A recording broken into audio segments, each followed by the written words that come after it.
Hello, this is Julian with Coffee Reviews, and today we'll be reviewing the Bambito Wash Processed Panama from Monogram Coffee. And there's the bag right there. And Monogram, based out of Calgary, Alberta. And once again, they were a suggestion to us by One Man's Chorus. So once again, a shout out to and thank you to One Man's Chorus for the suggestion. This is part 2 of our 3-part series featuring Monogram and their second ever appearance on this channel. This coffee was selected by you guys as our July 2023 Coffee of the Month, as the coffee you most wanted to see us review. And a lot of people will know why I was interested in this coffee, as I very much enjoy reviewing non-geisha washed Panamanian coffees. So this one definitely caught my interest, and we will see how it turned out, as this right here is day 38.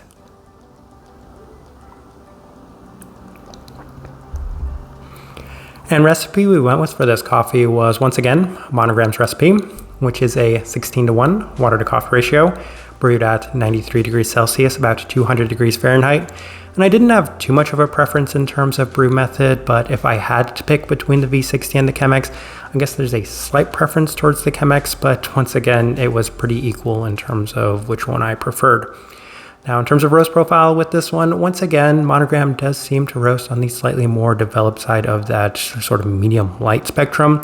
This one didn't feel quite as developed as the washed Colombian geisha we'd reviewed, but even then, a lot of people would consider this to be on the more developed side of that spectrum in terms of the roast profile. With that out of the way, let's go ahead and start discussing this coffee. Day 14, first impression, and we opted for the V60, and what was interesting about this coffee was that it was a little bit more light-bodied than I might have expected.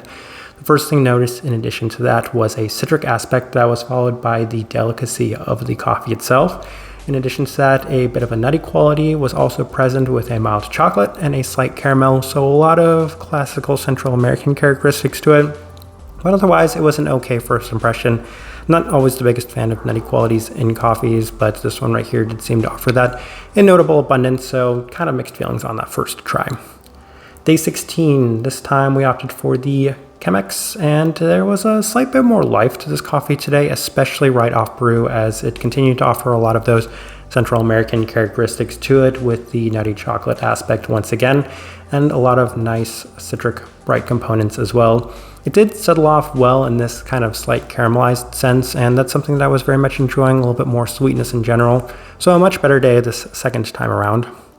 Day 18, we ran it through the April brewer, and the cup was a little bit more tame, with the tea-like attributes being accentuated a little bit more, a slight bit of this grape-like attribute, as well as this moderate citric tone to the coffee, with a slight chocolate in the finish as well. So just a little bit more depth, a little bit more complexity in this cup, but not necessarily something that I was too impressed by yet. So we continue on to day 21. Ran it through the V60 with Monogram's recipe, and this is perhaps the best the coffee has been up to this point, as there was a little bit more of that grape-like quality with it transitioning a little bit more into that strong nutty aspect yet again. So I couldn't really seem to shake the nutty attribute, but I do think that it's something that is listed on here as well. So it's something that maybe I should have expected in more abundance, but it was that listed almond being the most defining aspect of this one, with a slight herbal and caramelized sweetness, giving this coffee a little bit more depth. Soft chocolate in general, but for the most part, it's a bit well-rounded, as it doesn't necessarily seem to skew too heavily in one direction. It's offering you a multitude of things in this kind of moderate sense. Day 23, we ran it through the Chemex with Monogram's recipe, and the coffee was good this way too. More of the slight grape-like aspect, as well as a more notable citrus, but it's been softer in general, with the nuttiness coming through in the finish a little bit more this time. So, okay day. Well, we continue on to day 26, seeing a little bit of improvement to this coffee, as there's a slight bit more clarity in the cup today, with a more clear tea-like base to the cup and a slight berry sweetness, as well as that citric brightness. Nuttiness remains mostly in the finish once again, so it's been good in that sense. I think I enjoy the coffee up to the point where it does have that kind of stronger nutty aspect to it. Day 29, the cup has continued to even out, as it has a very mild base in line once again with the listed white tea aspect on there. It is followed by a slight berry sweetness, and then closely after that followed by a notable softer citric component too. The more the cup does cool down, the more the nutty quality does seem to open up, and it skews in the direction of a slightly softer chocolate base, as well as that slight caramelized aspect as well. So this one was pretty well layered. I could feel a lot of things within this one, especially as the coffee was kind of cooling down and transitioning in general. Day 32, possibly the coffee has tapered off ever so slightly, as it's yielding similar but slightly more nutty results in general, as it continues to remain on the more traditional side of a Central American coffee with more of the soft chocolate and semi-caramel sweetness. All right, let's go ahead and put up the tasting wheel so you can see what we're getting. And we have 3 level 4s, so let's go through those real quick. And we'll start with the cleanliness level 4. Yes, of the 3 coffees that we are going to be discussing for Monogram, this one was the cleanest of the 3, as it definitely did yield that level 4 in terms of what I was experiencing from this one. It did skew at times in a direction that I wasn't necessarily the biggest fan of. However, it did offer great clarity for those components that were experienced in this one. So level 4, yes. Finish, level 4, and yes on that as well, and I've been pointing towards that very defined nutty finish that's present within this one. Once again, they do have almond list on here. Yeah, I oftentimes feel like when I'm experiencing nuttiness within coffee, it isn't overly particular, with the exception of Brazilian coffees, which tend to have very peanut-like components to them. This one right here, having that kind of nutty finish to it, yeah, I could very much see that. Citrus, level 4, yes. And I think that they have something along the lines of maybe an orange listed on here. Nonetheless, it was a little bit less defined of a citric component to it. It was just kind of noticeable. The entire time I kept drinking this coffee, I'm like, I keep feeling this kind of citric component to it, if maybe not quite as well defined. I don't want to say that this coffee didn't have like great definition to it, but I think that's kind of what I was experiencing. Was I'm like, it was a little bit more generic of a nuttiness. This is a little bit more generic of a citric component to it. The chocolate, again, it's that kind of like semi-sweet sort of chocolate. All the things I was experiencing, while they were clean, they weren't particularly or exceptionally well defined for me. So citrus, a little bit more of that kind of generic citrus for me. And then we have a bunch of level 3s. We will start with the sweetness level 3. Yes, this one I don't think was ever going to be the most sweet coffee. And in that sense, it had a lot more of a mild base to begin with. So a lot of the things I was experiencing were in the more mild side of things. So the berry fruit sweetness, the citric fruit sweetness, the nutty sweetness, they were all just kind of tame and mild in general. So level 3 seems like a good place to put that. Acidity level 3, once again, not necessarily the brightest coffee in general, as there was a slight bit of maybe like a citric brightness to it.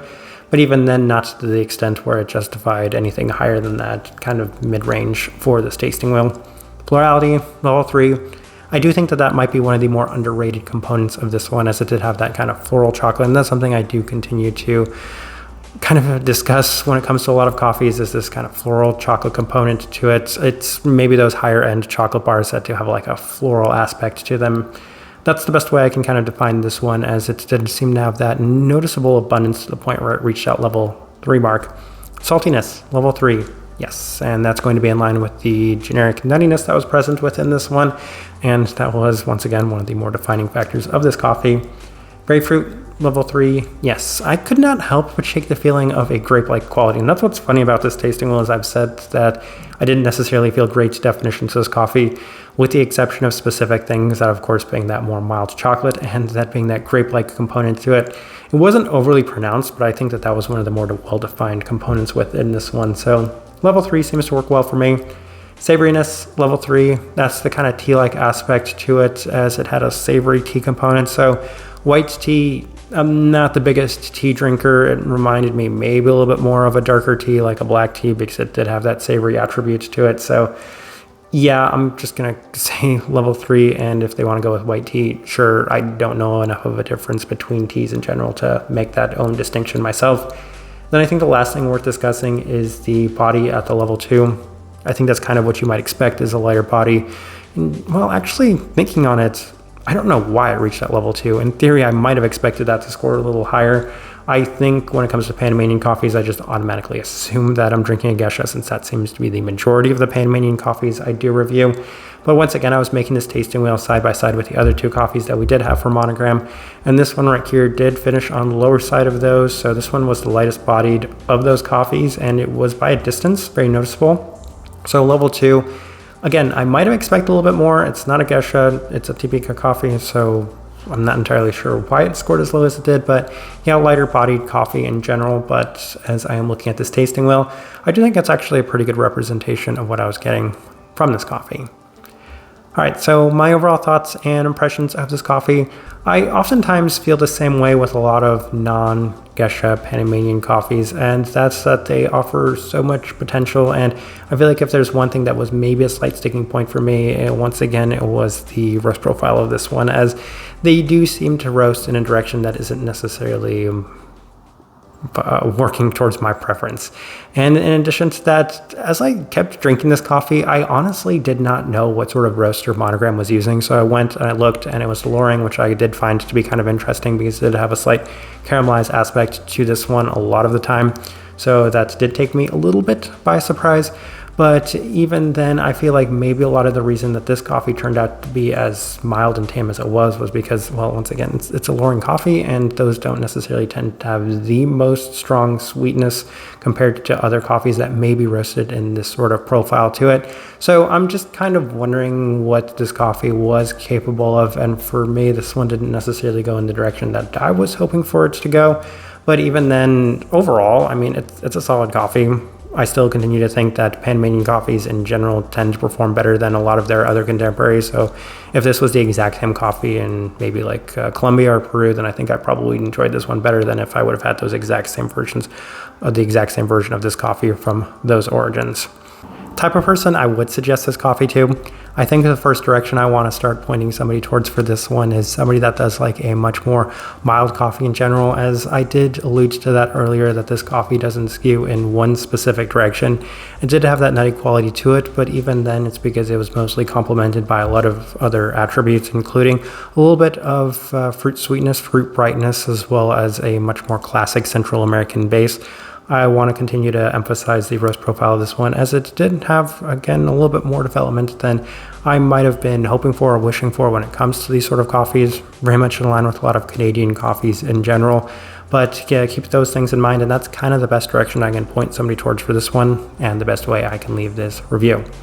If you by chance had an opportunity to try this coffee, I'd love to know your thoughts and impressions of it as well. If you're enjoying the content, give this video a like, subscribe if you're not already subscribed. This right here has been a review of the Bambito wash processed Panama from Monogram Coffee. Thank you for watching.